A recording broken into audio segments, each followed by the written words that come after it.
everyone. Welcome back to the SBP Podcast Mobile Filmmaking. I'm your host, Susie Botello, and you're listening to episode 198. So my guest for this episode of the podcast actually submitted a film last year for the film festival, which took place last April, 2024. And then he surprised me by sending another film this year for the 2025 edition. Now, I loved last year's film that he sent in, but I fell in love with the film that he submitted this year because it was quite impressive as well. Now, look, that doesn't mean that we'll be selecting the film, but I thought, just in case, I gotta have him on the podcast as a guest to talk about this film.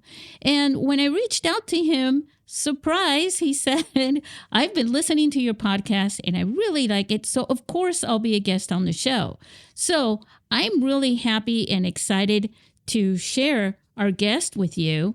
But before I go there, I want to share something else about the International Mobile Film Festival in San Diego. And that is that as of right now, depending on when you're listening to this, we are still open for film submissions and our smartphone photo contest as well. So go to the website, internationalmobilefilmfestival.com, and get your film submitted so that you too can be a part of the film festival and perhaps make it out to San Diego and join our global community of mobile filmmakers in person, because really, nothing beats that.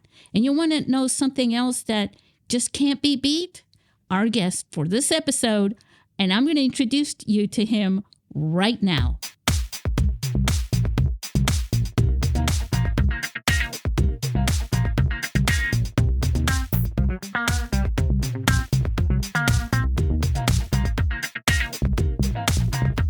Hey everyone, I told you I was going to introduce you to someone very special, and my guest is here right now. He is in Australia, feeling a little down under. No, he's not. He's doing fantastic, and his name is RJ Baculo. Hey, how are you? Hi. Hi, Susie. Thanks for having me on this podcast. Oh, yeah, I am so excited to have you on.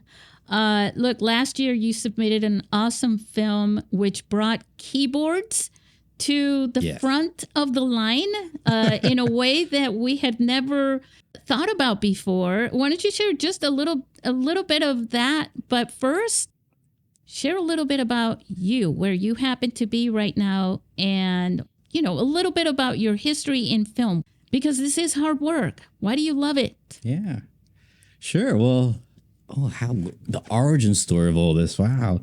Well, okay. Let's start off first. I'm out here, as you mentioned, in Melbourne, Australia. I was actually born and raised here. I'm Filipino descent. And I guess before filmmaking, I got into actually making my own comics. Oh. I loved comics, comic books and superheroes. And so grade 2, grade 1, I'd just draw my own comics, and up until in high school, I'd geek out with my best friend, and we'd go to the comic book store and collect our favorite X-Men or Spider-Man comics and make our own comics. We'd publish our own comics, photocopy it at my best friend's girlfriend's mom's office, who's a lawyer, and we get unlimited photocopying, and we just fold the pages, and we'd give it to the local comic book stores here in Melbourne and sell them. I think we made $6 because we sold 3, and that's the king right there. Because how old were you? You're there in San Diego. I mean, that's isn't that Comic Central? Oh yeah, that's my whole feed on Facebook and places and Instagram and stuff. I would say 70% of what I receive comes my way has to do with comics and artists. Awesome. Yeah. And so I guess my love for storytelling, or in that case, making our own comics with sequential storytelling, began with that. And how old were you around that time? Oh, that was, I was just getting into high school when we started making our own comics for, up until just before college or university. So yesterday. I guess. Yesterday. No, a long time ago, the early Well, it's okay. You don't have to and- give your age now. Yeah. Yeah. I just wanted to know how old you were when you were literally making money off of creating Yeah, your own $6. comic books. Yep. Yeah, that's awesome. Yeah. So that was our teen years, and then I guess when like life was just around the corner, where we had to think about our future career choices and stuff. So Right. I was like, oh, I like drawing. I always thought I'd be maybe a graphic designer, and then when I went to like shopping around at different universities here in Melbourne, like I fell in love with animation and multimedia design, and so. Like kind of last minute, I decided to pursue like a career in multimedia design. And so I took up a course here in Melbourne at Swinburne University, which at the time was like the premier school, like design school for that kind of stuff. And in that like university course, when I finally got to dabble with digital video, so this is again, I'm dating myself, but that would have been around 2000. 2004, 5, like that. Yeah, that time we were using cameras, DV cameras, which use DV tapes, Mini DV tapes. Yeah. And so, for those who know that era of Well, that started. technology, That actually, that started. I mean, that's when I started professionally with mini DV tapes, and that was in 1997, 98. yeah. Yeah. And I think, right, to download, I'm using quotation marks here, to download your footage, you had to like play it back in real time, like rewind the tape to the start and then plug it into the computer by like Firewire cable to your Apple and then play the whole 1 hour tape or whatever in real time to capture your footage. Digitize it. Yeah, digitize it, Yeah. So that was the first time where I really got to dabble in filmmaking. And then I always thought like, wow, this makes sense from making comics, sequential stories, and like essentially the storyboards to making films through like digital technology, like digital cameras and DV cameras. Like I felt like this is right. This is what I'm meant to be doing. And I never thought of it like when people say with their kids, I want to be like an astronaut when I grow up. Right. Like I always thought being a filmmaker was something like that. It's something that you say that, oh, I'd love to do, but you're not going to go to the moon. You're not going to go into space and actually do it. So because the pieces aren't laying around for you to put them together like a puzzle. Filmmaking is a very mysterious profession. Yes, exactly. Yeah. If you don't know, you don't know. But once you like kind of take a peek behind the curtains but like through that experience and like, getting to get my hands into like a camera and telling stories and like, like, wow, this is like, I can actually fulfill my dream. I can actually like, go into space like for other people. Like, this is it. Like, here's the weird detour. When I had discovered that passion, I took a wild turn where I decided to kind of escape the world and join a monastery. And so, wow, this is a movie you're telling me here, right? I know. It's weird. Yeah. Cool. Well, now it's kind of now it's kind of like trendy, I guess. Like think like a monk and all that kind of thing. But so I was doing. I kind of just left everything behind, left my like family and life and career behind, and just started like traveling the world as a religious missionary, and like it's visiting different cultures and stuff. But then like as I was doing that and meeting different people and like whether it's like Latin America or Europe or in China or wherever it is in the world, like, you gain a better kind of perspectives of different people's lives and their experiences and all these. And the great thing is like, I was still able to, I guess, practice that what do you call it? The habit of like collecting and telling stories through video. And so, even though I was like a religious person by that nature, I was able to still like record little like short documentaries or even make like little short narrative films for my church during that kind of phase of my life. Wow. And then I remember later on I was studying now like philosophy at the university, supposedly getting trained to be a priest one day or something like that. I remember one of the professor who's like a priest as well. He saw some of my short films and he was saying like, what are you doing here? Like, what are you doing this? Don't you know like what you're doing, your films this can make more difference in the world than what we're doing in the pulpits. And that kind of like really like flicked another light in my mind, and like, wow, like I have this kind because of ability. the stories you get to share and spread those stories far and wide, and they're real powerful. Yeah, it is. Especially like for myself, like I always had this belief, like, you know, if you're going to tell a story, like if you're going to like, if you have a platform of some sort, might as well say something, you know, if you're going to say something meaningful, something beneficial, something that could like help one person or a lot of people. And so like fast forwarding, I guess, to that, like it comes back full circle. I guess I finished that kind of phase in my life, that missionary traveling the world religious phase. And I come back here to Australia. And of course, like this time now, like settling down with like life, with, you know, starting a family and getting a job, a normal job, which my day job is a like a video creator, video producer, and like video editing. Yeah. But like going back to my roots, to creating stories that make an impact, that have some kind of meaning. And for me, I guess I've lent almost unintentionally to telling more films and stories, whether it's graphic novels, documentaries, or short films, films and stories about like the mental health experience, and like sharing those kind of things. 'Cause for me, like, yeah, we know, like, you know, there's a stigma. Obviously, it's not so easy for people to talk about, you know, their experiences or their difficulties with mental health. But when we see it, when we see like other people, be it, you know, a narrative film, like a fictional story or a documentary, and we see like the person on the screen going through something, then as an audience or as a person, like, oh, you relate to it, you connect with it. Yes. And you connect to it more so than someone just telling you, oh, this is the symptoms of depression or schizophrenia, or, you know, like, or reading something in a book. Like the power of a narrative or a film and seeing experiences, like seeing another face or another human on the other side of that glass or screen, like that has a greater impact. And it's psychological. Yeah. You know, the way that you can manipulate a story in film is unlike any other storytelling. That's how I feel about it. And that's what I feel, why I feel storytelling through film is so powerful. And the fact that we give that, you know, that the platform, right, to do that with a phone that everybody in the world has access to.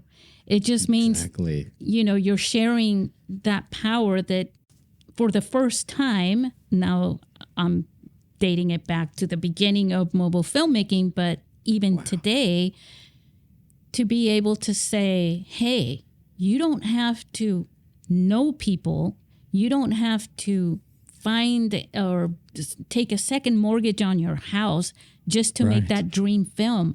All you have to do is reach out into your pocket and just grab your camera, put that vision of that story into a film using that camera. And you can do this. You know, doesn't matter how old you are or your experience level, your educational, none of that matters. Right. And that's why it's truly a revolution. Like I remember when I was in university using a DV camera, like that was a revolution to me, because like I can hold a camera and tell a story. But then we fast forward to like 2000 and was it 2008? Is it when did that Canon 5D Mark I think DSLR came out? Oh, like, the one that could record video. I think that happened, around between 2007 and 8. I think you're right. Yeah. That was another revolution, like a DSLR revolution, where ordinary consumer people can like afford a camera that can tell very film-like looking images. And then now we have like, a smartphone that has like at least like 4K video quality and all these high frame rates. Next week, it's 32K video. I know, right? Yeah. And I think I read the statistic was like 80% of the world owns and uses a smartphone. So that's like 80% of the world is holding like a filmmaking tool in their pocket. Like, you know, when I first launched the film festival, I think it was around 2011 or 2010 that I read an article, or are cell phones just a fad? Are they going to go away? And I'm like, ha, ha, ha, you have no idea, because I've known forever that they're not, right? One of the things that I read was a statistic. They said more people around the world have a cell phone than a toothbrush. And I will never forget that. So there are very few people, and you can almost say everybody at least has access to a phone. Wow, yeah, and that's where we are now, like telling stories through phones, smartphones, and that's what I've been doing these last few years. I've been like telling these mental health stories through short films and documentaries, and a few of them I shot and sometimes even completely edited on a smartphone, and I'd submitted to film festivals, including your festival, Susie. So. Yes. So that film, now let's share a little bit about the first film. Well, it's not your first film, but the first film that I came across from you, which was in last year's film festival, which technically was this year. We're like in multi-dimensional platform right now, guys. Yeah. We're between 2024 and 2025. If you can share a little bit about what that film was and why you made that film, because it was a personal story for you as well, right? Right. I mean, that movie, yeah. So that film was called The Art of Living, and then in parentheses, Living with a Mechanical Keyboard. It was, very, very low-key, personal, casual kind of story. Like, I almost didn't even put like much thought into it. I just wanted to like record at that time, my beginning hobby of getting into mechanical keyboards. Yeah. Because I had just gotten to this, it's a hobby, like, where you buy a mechanical keyboard, you love the feel and sound of it, and then you like open it up and you like modify the insides and you like grease and lube it up and you change this and that, and it's a whole thing. It's a whole community. For the record, I've never... But, it was very captivating to watch that film for me, because it's like a new world that I had no idea existed. Wow, yes. And yeah, it is a rabbit hole. Once you kind of fall into it, it gets mightily expensive and all that. But yeah, so the story was like, I just kind of wanted to record my kind of like personal experience and why I love this hobby. And I guess for me too, there's that added aspect too of mental health where this kind of takes me away from the world. This kind of puts me in the moment, a kind of mindfulness, almost exercise where I feel and enjoy what I'm doing, no matter how mundane it is. If it's just like typing something on like a Word document or something. And so I just kind of recorded my thoughts on that, my random thoughts and experience of that. And so I shot it with that time was my iPhone 14, and so I catch a train to work every day and stuff, and so I was just shooting random shots on my commute every day. I was walking and going through the city and like tapping my train card on the beeping scanner thing, and then just kind of showing my behind the scenes videos of me tinkering with these mechanical keyboards, and then I just put that together. And I even edited. That was my first film where I like completely edited on a smartphone as well. So I didn't even touch a computer on that one, which is where I feel at home. That's I breathe and live and breathe video editing, and to do it completely on my phone. I was using LumaFusion. Yes. At that time, and so I was even joking around where I was even like editing like in bed in my pajamas. Like, like I don't know what kind of like profession or passion where you can do that, where you're in bed in your pajamas and you're still doing the thing you love and hopefully like putting something meaningful out into the world. So. Wow. Yeah, I actually didn't even know that they had an app for the phone. I know they had one for the iPad. It's trickier on the phone. Yeah. And I was definitely, using it on an Android. Yeah. But it did help. I was using it like a stylus. So that helps a whole lot when you use a little stylus pen instead of your like fumbly thumbs and fingers. Yeah. Let me ask you this now, because you made a film for this year's film festival and you shot that on an iPhone 14 Pro. It's called the Multiverse Syndrome. Yes. I want you to, let me read the synopsis for you. Sure. just to give you a break for a second before you really start talking about this, because this is really fascinating. A young woman who can access multiple versions of herself across the multiverse is on the run from various malicious forces out to get her while trying to overcome her greatest struggle, loneliness. Now I'm giving you the floor. Tell us about this film, why you made it, why it was so fascinating for you, and what attracted you to it. And then we'll geek out a little bit on some details. Well, here we go. Comic book background again. I mean, like these days, multiverse. It's a catchword now. Like everybody's using it. Of course, the old Marvel films and all that. But like even like with the recent success of Everything Everywhere All at Once at the Oscars, I knew I wanted to kind of try and tell a multiverse story. And I guess it's, the last few decades, everybody loved time travel stories, Back to the Future or whatever it may be, because I think everybody loved that idea like, I wish I could change something in my life and go back and do something differently. I think multiverse is the new version of that. It's the idea of like, what if I could live a different life? What if I did this choice and did this decision and became this kind of person? So that idea has always attracted me, and even diving more into like the science of it. Gosh, I love reading that kind of like Stephen Hawking stuff, and it's a head scratcher, but like it just fascinates me as a concept. It's a twister. It's a mind twister. Yeah. But it opens up all these kind of philosophical kind of possibilities, and like, what's the meaning of choice? Does it matter what choice we do? Because if we're going to do something else in another universe, is there any meaning to our choices? And so it's very, it opens that kind of Pandora's box. And then I guess here, the other kind of triggering idea for this specific story or script idea was, I remember listening to a podcast. Here, my Aussie accent gets mixed up with my American accent sometimes. But I was listening to a podcast. I think it was college kids, and they were talking about some kind of woo-woo stuff and conspiracy theory stuff. I don't know why I was listening to it, but they were talking they're fun about to like listen to. So it's great though. Like they're all 100% into it, but they're talking about like a wild theory about what if schizophrenia, the experience of schizophrenia, is actually just us humans experiencing multiple universes or multiple realities. So I had to like, it's a really interesting idea. But then I thought about it, like in reality, in probability, like, most likely it's the other way around. And so like maybe people who think they're experiencing multiple universes, perhaps they're suffering or have a condition of schizophrenia. Mm-hmm. And so I looked into that. The experiences and the symptoms and and other people's stories.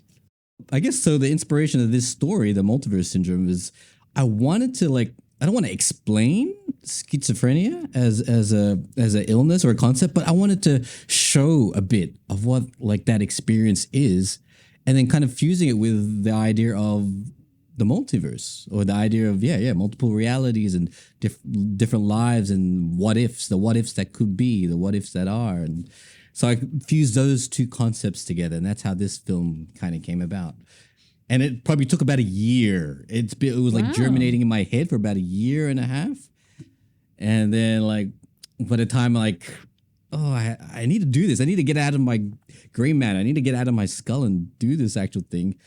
That's why I love film festivals, because film festivals have deadlines. Yes. Without deadlines, nothing will be done. Like all these ideas and inspirations will never like be materialized. And so I used the deadline to really get this film idea out.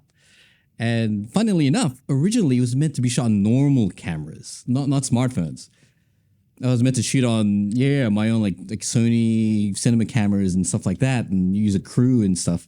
And then just the logistics of it, the planning of it, like I had the script ready and everything, but as I was trying to get people and talent in place, and I was running out of time because of the deadlines. It's like, I can't do this. So last minute, I decided to let's just do it on the phone. Let's do it with the iPhones. And that was the only way I could have done it in the limited time and the limited resources, and like wrangling all the people and the elements together in such a short period of time. I could have only done it with a smartphone. And so that's how it happened. Without my iPhone, this film probably wouldn't have been made. I would have stayed in the limbo of ideas forever. Wow. Here's the thing. So let's geek up a little bit. You used the iPhone 14 Pro. Did you use the same phone as for the other one too? Yes. That was like, I also used my Android with that. An old Android S10. So it was like a kind of mixed footage. Right. But this one was completely on the iPhone 14 Pro. Yeah. And then you also, what you did was you used an app, which was not the traditional Filmic Pro. And it's called ProRes. What was it called? ProTake. ProTake app, yeah. I don't know if I knew about this app, but apparently you can also, it's like the alternative, right? Because Filmic Pro, you didn't have to have the iPhone 15 Pro and Pro Max to be able to capture footage with Log-C, right? Yeah, they had their own log, Filmic log, which I never kind of liked. It was kind of like tame. I think they were constantly trying to work on it to make it more, I don't want to say more better because that's such a bad, you know what I'm saying? But, but to make it more like what cameras do, what other traditional film cameras film. And understandably, guys, they're working they're working with limited with smartphone sensors, right? Which of course is right. So you used this app, and then you were also monitoring the footage as you were shooting it on your iPad, right? Yes. So just like Filmic Pro, I think Filmic Pro, they have the remote option. Yeah. Before it used to be a separate app. Now they've folded it into the main app. Yeah. And so, which allows me to control the iPhone camera from another device wirelessly, no wires, and on the bigger screen because I'm using it on an iPad, which is great because I was like, so as I'm filming this thing, I'm literally sitting in a director's chair, like far from like the actual camera setup, and I can like hit record and direct the framing of it, and like from that kind of comfort and that kind of view of from the director's chair and. Without having to go up to the camera, like a real movie maker. Yeah, and the other thing is I've worked on film sets where you have to calibrate the monitors a lot because you don't get each monitor has their own setting and you don't know what you're going to get from you have to calibrate it so that what you're looking at the monitor is genuinely what you can expect later instead of being surprised. Otherwise, why are you monitoring, right? Right. So I remember borrowing monitors from some of my friends and having to calibrate. They were specifically for that purpose. And you had to calibrate them. They were kind of a pain. Guys, it's so much easier now. Share a little bit about the process because I know you had some shots that were done in the studio with lights and things like that. And then you had some outdoor scenes and some other, there's some scenes where she's in front of a lot of monitors as well. Yes. And it's just a garage, I know that can be way, tricky to shoot and edit that, but it came out beautiful. And so I want you to also address that and how you made that work. Yeah. And by the way, guys, the audio is awesome.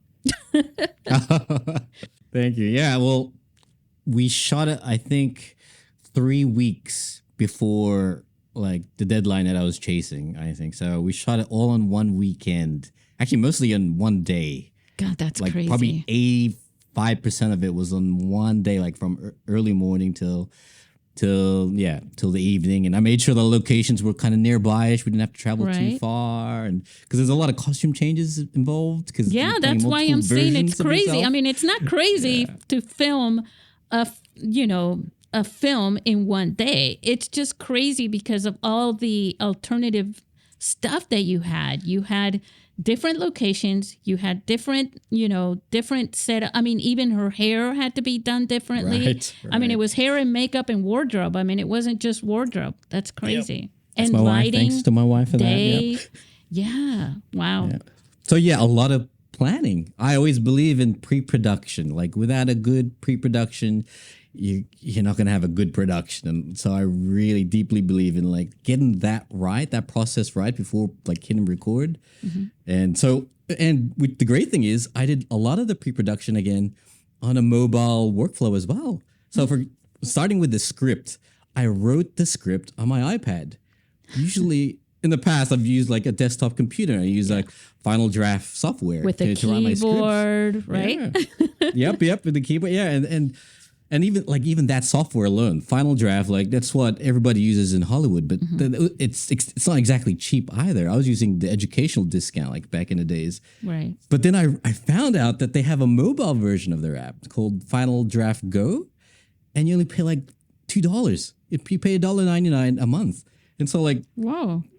I only needed it that month. So like I practically paid $2 for script writing software, professional script writing software. And I was able to do it on my iPad. And so once again, I was able to script write while I'm in bed, in my pajamas. I can continue script writing while I'm on the train and the commute on my iPhone. And so it was truly mobile filmmaking from the beginning, even before hitting record on the camera. Yeah. So from there, having the script nailed down and finalized, I was doing the shot lists and the shooting schedules on like just a Google Docs on the iPad, and I was even doing storyboarding on my iPad. Nice. So I had like a PDF document with like a template with the squares or the rectangles. Then I'd use my Apple Pencil and I would just draw each of the scenes that I broke down from the script, and then so everything is there without using a single piece of paper, without like cutting down a tree or anything.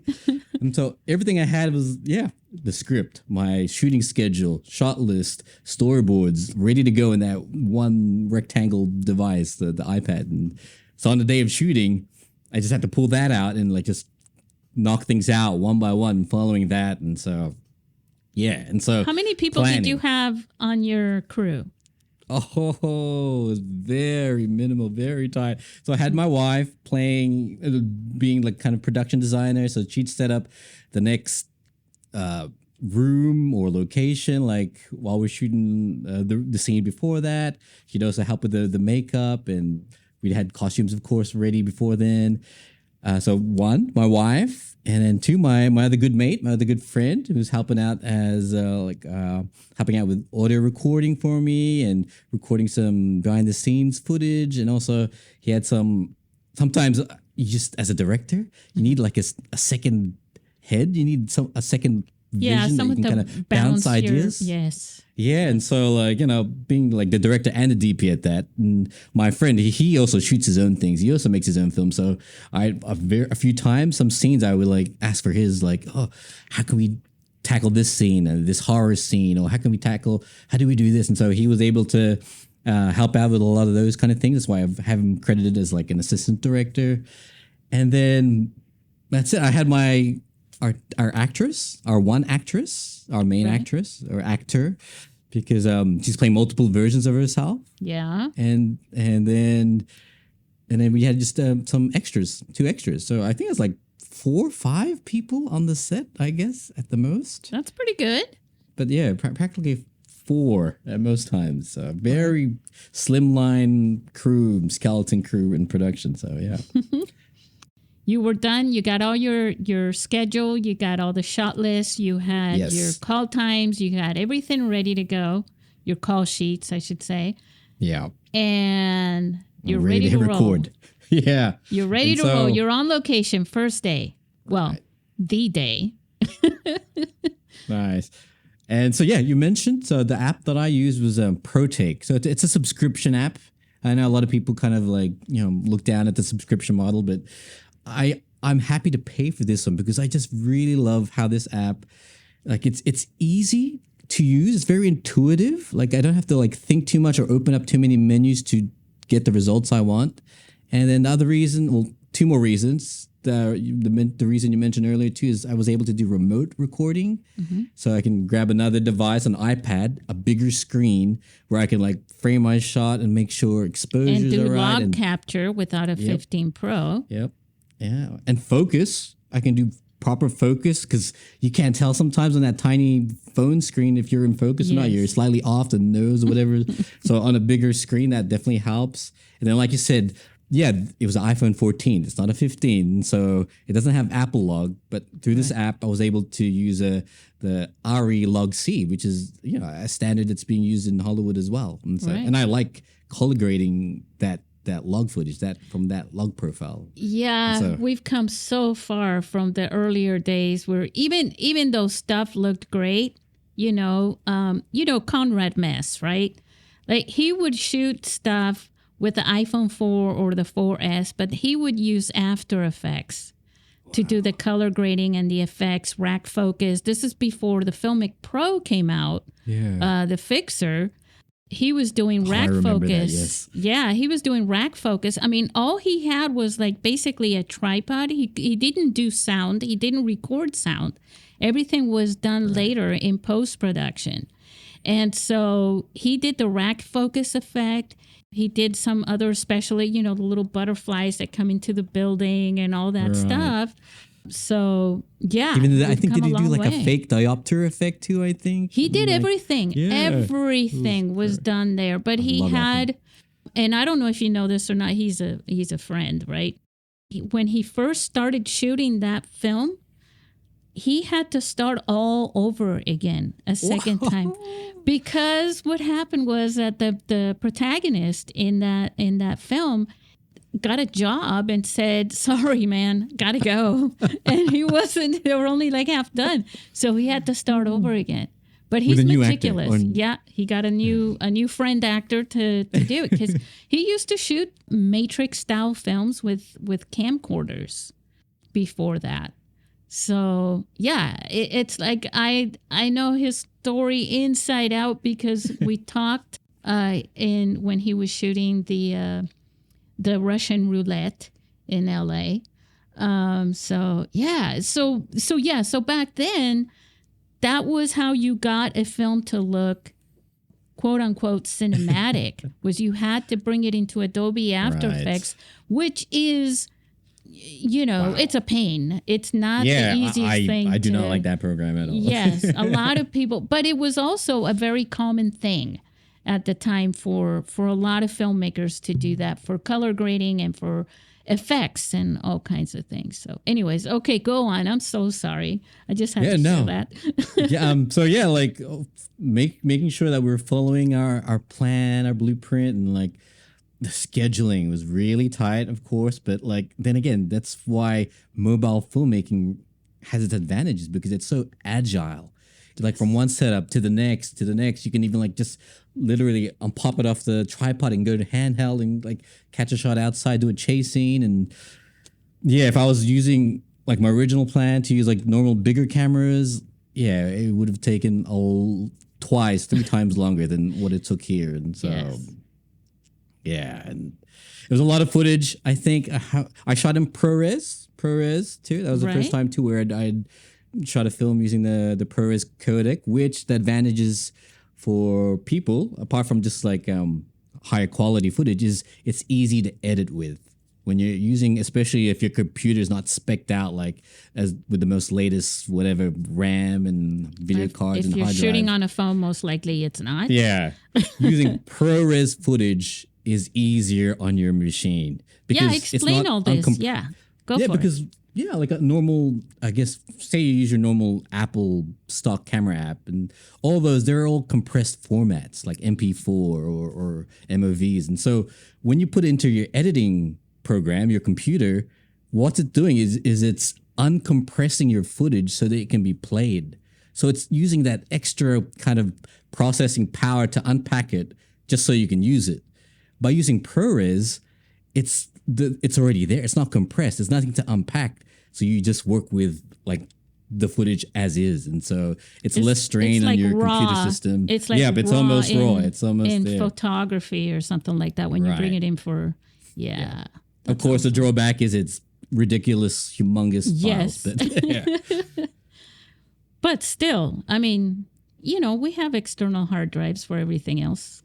Right. And then also the discipline of, shooting what you need to shoot. I think the drawback of the digital filmmaking revolution is, we didn't have to process film anymore and like pay to like, like treat, film rolls where it cost whatever by the meter or by the inch. And so in digital filmmaking, people just shoot and shoot and shoot because it's free. It's just bytes and whatever, megabytes and things like that. And so that kind of discipline got kind of thrown out the door a little, what I found in modern filmmaking. So here, knowing that you're having a humongous file size because of the ProRes recording, I knew I had to make sure I'd get shots that I know that I will use and not like too much extraneous or extra coverage, but like strictly following my storyboards and the angles that I want.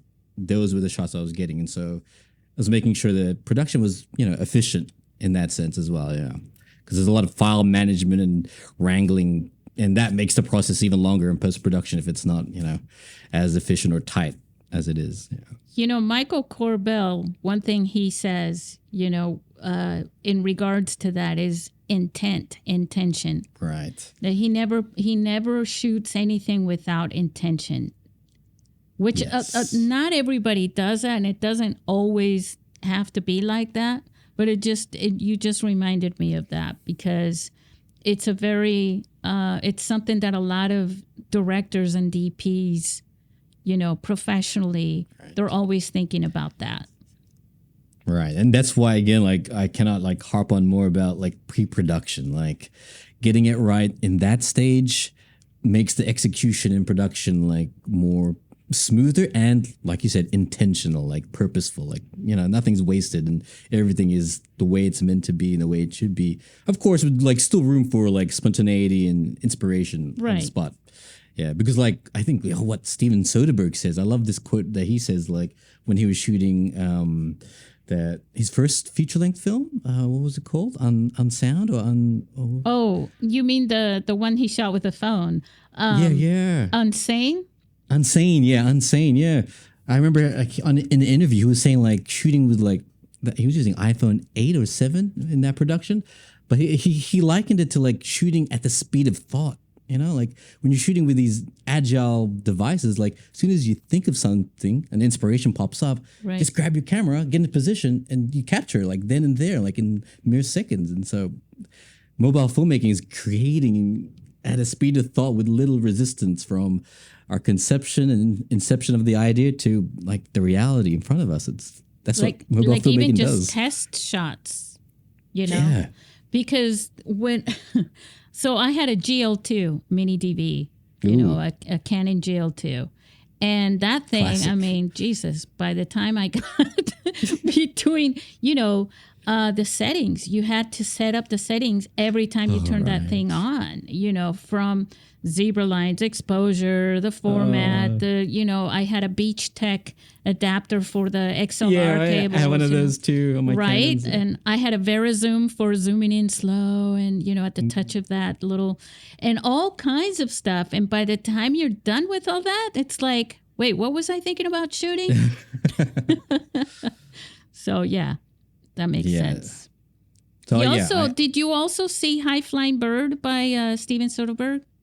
Oh, I did see a bit of it. Yeah. I never got to finish it, unfortunately. Yeah, it's a great film to watch because it's completely different than Unsane, and I know a lot of people don't like Unsane so much, but then they watch High Flying Bird and they're like completely. It's a different game altogether, but it was also shot with a phone. So now tell us a little bit more about the lighting because how did you work out the lighting because it's smooth everywhere, not only in the studio scenes. Right. So again, like in pre-production, I made sure I figured out a look for each character or universe. And so like I knew for the hacker character, it was going to be some kind of moody green kind of almost matrixy kind of lighting. I knew for like the hippie character would be very bright and glowy and almost happy and like the 60s, so things like that. 70s, I had those. Yeah. I had that kind of looks kind of predetermined. And then thankfully, my day job, I work in a video production company. And so I was able to borrow some gear and some big heavy lights and things like that. And of course, with the help of my mate, we were able to set up these looks for each character universe. Yeah. And again, in like according to the plan, following their schedule, we made sure to shoot all the scenes of this one universe or one character because we have to do that setup first, and then pack up. Then okay, let's do all the scenes of this next character, this alternate character, and then to do that setup, and so on. And so yeah. So how did I'm you grateful. get that scene where the computers and all the monitors? How did you get that to look so beautifully? How did you get that to work? Oh, great! Yeah, that was. That was my talent's garage, and so we just took one of the nooks, the corners of that garage, and just I put some of my mechanical keyboards in there, some monitors, extra monitors, and then just threw a bunch of like cheap little LED lights. I had different colors, but here leaning towards like kind of greens and stuff, and then some backlighting, and then I guess to kind of sweeten that look in post-production, I was able to touch it up a bit more in DaVinci Resolve with, of course, color grading. And then I was able to add in DaVinci Resolve, there's like some kind of, not lens flare, but something like that where you can add like these kind of lens speckles artificially. Okay. And so that kind of added to that kind of paranoia look with the different kind of green lights and stuff. And so that's how that was done. Yeah, a lot of little LED lights, colored lights, and then and color grading in post production. Yeah, I knew there was some sort of trickery you were doing there. Yeah. Yeah, though that's awesome. And then now let's talk about audio. Oh yes, well, audio. Like I in the last film, the previous about the keyboard.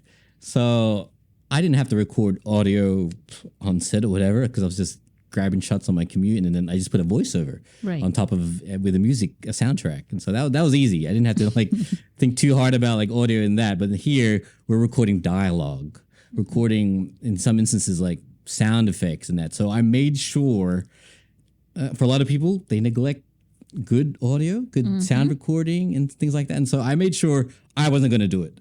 I made sure my friend was going to do it. I made sure somebody was dedicated, like with the audio recorder, H4n, connected to the boom mic with headphones, just doing that job and making sure getting that good audio without me worrying about it. Because I know if I'm juggling everything in my head, like, oh, get the right shot. Oh, am I getting the right scene? Is the costume right? And then, oh, did I get the audio right? Like, what shotgun mic did you use? Oh, it was again, that was one I borrowed from work. It's a famous one, Audio-Technica mic. I love you for that. Model. That's yes. It's I was gonna say I have an H4n myself, and the Audio-Technica shotgun mic. Now I had kind of an antique one. I think it is an older one too. It is. Yeah, it was like a 100 or something. I can't remember now. But it was kind of an antique one, and it's beautiful the way how well it captures the sound. It's just beautiful. It is. But Audio-Technica for me, and I get nothing for this, guys. Don't worry. I'm not trying to sell you anything. But when someone says, what's the best? And I'm like, even if you get an inexpensive Audio-Technica, you're still getting better, because Audio-Technica they're the canon of, for audio, right? Yeah. Yeah, and like I borrowed that one from work, and my boss gushes over that mic. Like he's worked. He used to be a rapper. He's a sound producer, so he knows like the output and the actual like the nitty gritty of what it sounds like and how good it is. And so, yeah, I was able to use that. You have to have him listen to this podcast so he can gush a little more. Right. Yeah. And I noticed the difference too, because there was when I had the next day when I had to do some pickup shots, the next weekend, I missed like a scene or two. I had to re-record it. I couldn't borrow the mic again because it was being used for a shoot. I used one of my own mics, and the quality wasn't the same. It wasn't up there, and I had a normal kind of those on video Deity mics, and it picked up sound well enough, but it's picking up also some other stuff around. So and then at that point, getting a sound in post production to be perfect is pretty expensive, So, that's awesome. And then, Yeah. so you did that on the outside shot. I mean, there wasn't that many outdoor shots, but there were a couple of them as well. Yeah. So, And mostly, there wasn't too many dialogue. Yeah, there wasn't any dialogue actually in those outdoor ones. So thankfully, I didn't have to. In the last scene, there was a little bit. Oh no, actually, you're right. There wasn't. Yeah, I think that. Yeah, by then it was voiceover. I think. Yeah. That part. Yeah. And then the music. Did you make your own music with GarageBand or something, or how did you make this? Oh, no. So I have a subscription for Artlist. Oh, okay. So I just really made sure to like shop around Artlist and find like songs that kind of fit certain like vibes or beats of the story. Yeah. And I would love, maybe the next one, I'd love to get a composer and do something from scratch. Because even then, I still couldn't, I wasn't 100% happy with like some of the music choices. Like that's all that's available on these catalog, these audio catalogs. And so yeah, and sometimes you find out that other people are using it when the good ones, right? You're like, oh, 10 people in this film festival just used the same. And sometimes you see it on a commercial, like that on would be YouTube freaky. or in ads. Yeah. Yeah, no, I've actually heard stuff from iMovie. On commercials the beats, for television stuff. Now I do now with loops and beats you can because I do that for the podcast and for some of my videos. You can get more customized stuff that you actually build because you can mix them and you can do all sorts of things. But when those iMovie ones, those are just like stock audio little songs, and they have maybe a dozen of those. And the GarageBand ones, right? Yeah. Yeah. No, the ones in iMovie. In iMovie, oh yeah. Yeah, those are like stock little songs that they use, like for videos, so that you don't have to make a complete song from GarageBand. But that's what I use. I use GarageBand. But I do know somebody, Jason Rivera. He was in our podcast. He's a great composer. So, and he likes to start early with people. Like he won't wait until you're done with your film. He'll help you so that the music really will match what your intention is. Wow. Going back to that word. So you'll have to get in touch with Nice. Jason for that. So if you're looking for someone that you can work with, and I've met him in person. He was in our film festival, not this last one, but the one before that. He represented a mobile filmmaker at the festival. But the next one definitely. That's a dream. On my first mobile shot short film, I made a zombie film back in 2016. Oh, awesome. Yeah, I did get a mate. I had a friend out there in California, in SoCal. So I got him to compose and make a theme song Yeah. And so that was a great experience. And yeah, I'd love to do it again. But a complete score, that'd be great. Yeah. Well, he's been scoring songs since he was 4 or 5 years old. Oh, wow. And he's worked with orchestras and all kinds of stuff. But I'm telling you, the guy he's a beautiful person. So that's just somebody else to know. Anyways, awesome. I'm selling you someone right here in the show. Nice. We shall connect. Yes. Well, and I'll probably sell you for somebody else in another show. So that's how that works, right? It's community.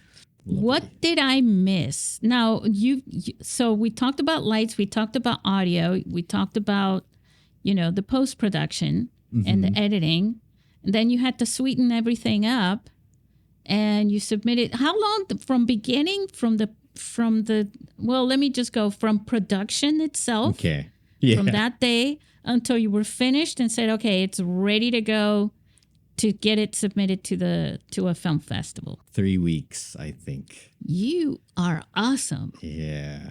The That's script pretty good. took a year. But from production and shooting it and editing it, I think was a week and a half, maybe 2 weeks worth of deep editing and Pretty good. So that's what, 21 days? Something like that. You can make a short film in 21 days with your smartphone. Is that the promise? Is that the dream? Yeah. Yeah. It can be done. It can be done. Wow. Well, you just proved it. Now, we can't say, like I said in the intro, that you never know if it's going to get selected because we're not there yet. I fell in love with the film, which is why I called you on to be a guest for the show. And now that you've shared the story, I know more about it and what it took for you to do it and why it's so good. It's just a great little film. And you're ready for a feature film. Are we going to see that coming up soon? Oh, I know. We have our mutual friend Levi, seeing him getting his feature length film out there and now getting distribution, and that just really gets me going.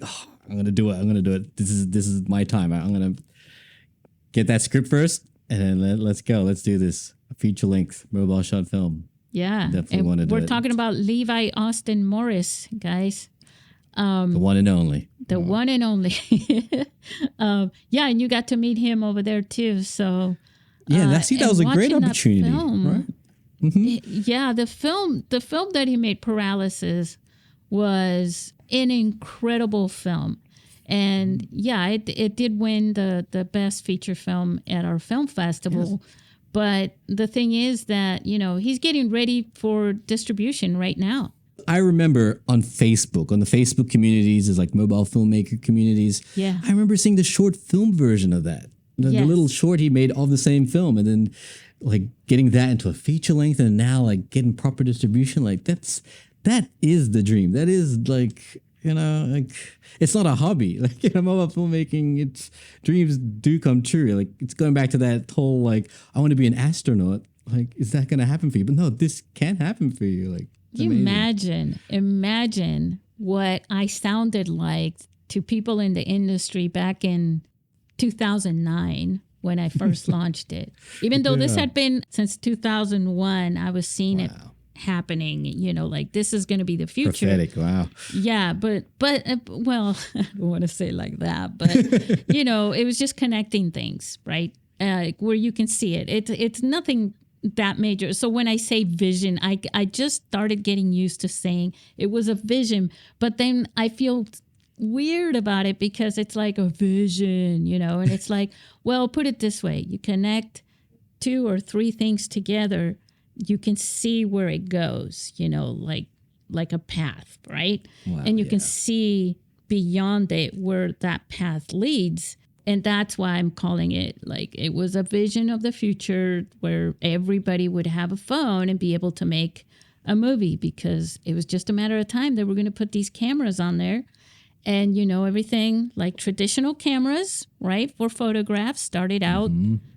And then they became moving pictures, which is why they called it that. The movies, motion pictures. Motion pictures, moving pictures. They called it that because they didn't know what else to call it. But the whole idea stemmed from still photographs placed together and running down, and then you had the animation, the motion of the photographs. Right. And then it created this effect of moving pictures, which made it look like, whatever. Anyways, so it was just that. But imagine in 2009 saying to people, this is before the iPhone 4 came out, saying to people, oh, yeah, you're going to be able to make movies for the big screen and for television and all this stuff with a cell phone. And they were just like, what happened to you?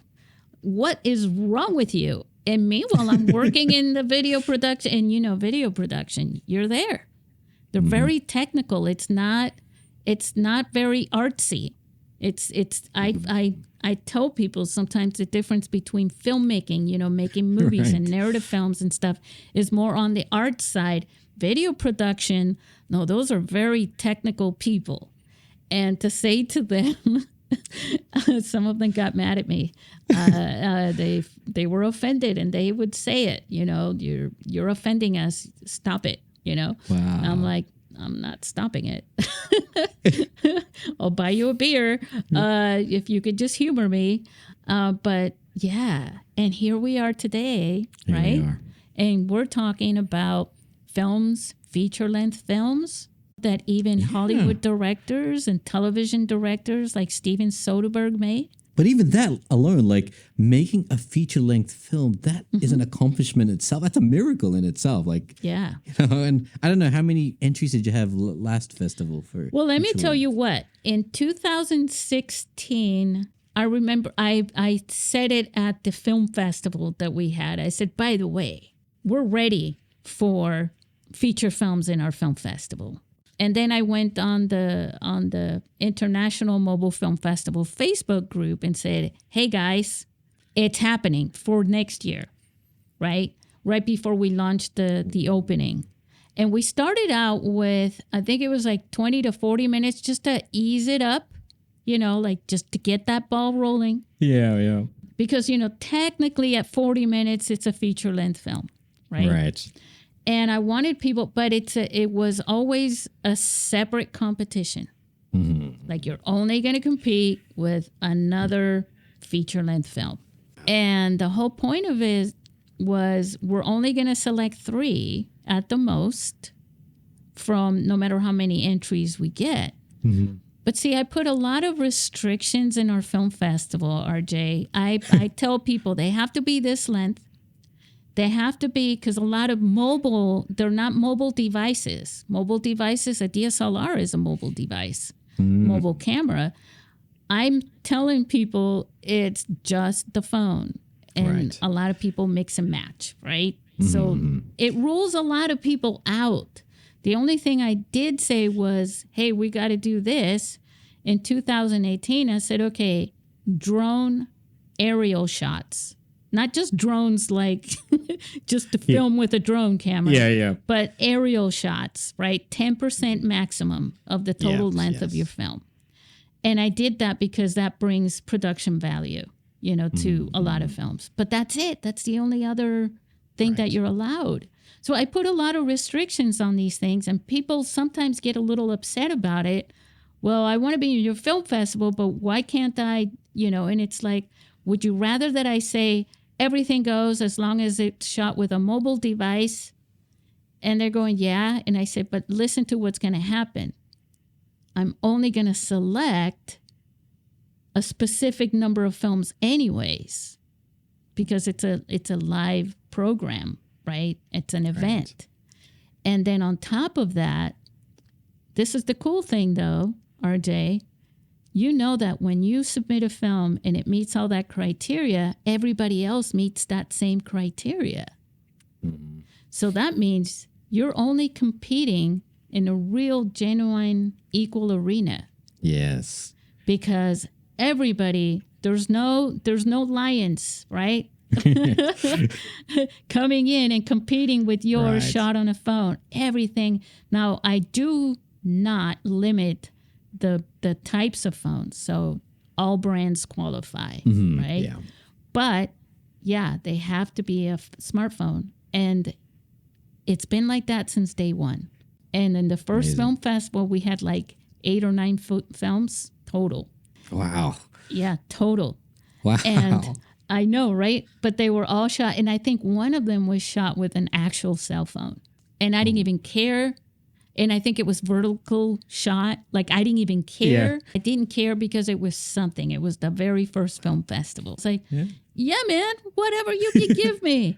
And we put that up on the big screen too. You know what I'm saying? It was hard, but, it still worked.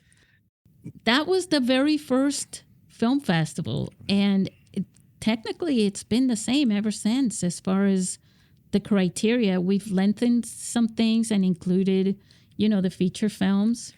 Well, if there's anything that I missed, now go ahead and give a shout out to anyone that you want to give a shout out to.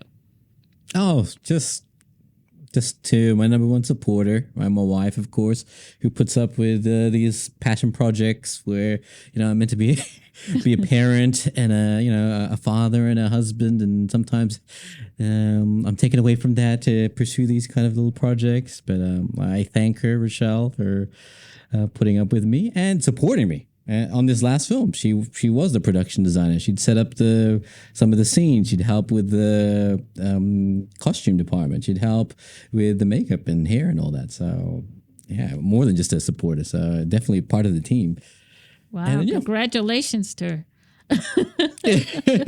That's quite a feat. Yeah, and just shout out to my daughter who inspires me. Like I just she's 6 years old, but like I can't wait to make films with her. And she gets, I know she's got a little actress in her.